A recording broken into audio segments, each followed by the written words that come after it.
கவின் நடித்த ஸ்டார் படம் நேற்று வெளியானது. இப்படத்தில் கவின் வாழ்க்கையில் முன்னேறப்பட்ட கஷ்டங்களை பார்த்த ரசிகர்கள் நிஜ வாழ்க்கையிலும் கவின் இவ்வளவு கஷ்டப்பட்டு இருக்கிறாரா என்று கேட்டால் ஆம் என்று தான் சொல்ல வேண்டும். கவினின் அக்காவிற்கு திருமணம் நடைபெறும் சமயத்தில் அவரின் பாட்டி தவறியதால் சடங்குகள் செய்ய குடும்பமாக ஊருக்கு சென்று வீடு திரும்பிக் கொண்டிருந்த சமயத்தில் காரில் கவினின் சகோதரி முன்னாலும் கவின் பின்னாலும் அமர்ந்திருக்க தஞ்சாவூர் தாண்டிய பிறகு முன்னாடி உட்கார்ந்து கொள்வதாக கவின் கூறியிருக்கிறார். கார் சிறிது தூரம் சென்ற பிறகு மேலூர் பைபாஸில் விபத்து ஏற்பட்டிருக்கிறது. அதில் கவினுக்கு பெரிய காயங்கள் ஏற்பட்டுள்ளது.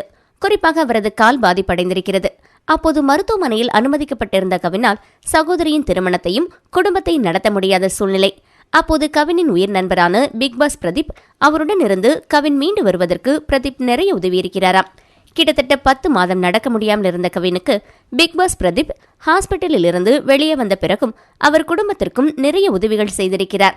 பிறகுதான் கவினுக்கு தெரிந்திருக்கிறது, தனக்கு விபத்து நடந்த இடத்தில் ஏற்கனவே பல ஆக்சிடென்ட்கள் நடந்து 14 உயிர்கள் போயிருக்கிறது என்று. அதிர்ஷ்டவசமாக தான் உயிர் தப்பியதை நினைத்து ஒருபுறம் சந்தோஷப்பட்டாலும் தன்னுடைய கஷ்டமான சூழ்நிலையில் கூடவே இருந்து தன்னை மீட்ட உயிர் நண்பனுக்கு நன்றியும் கூறியிருக்கிறார் கவின்.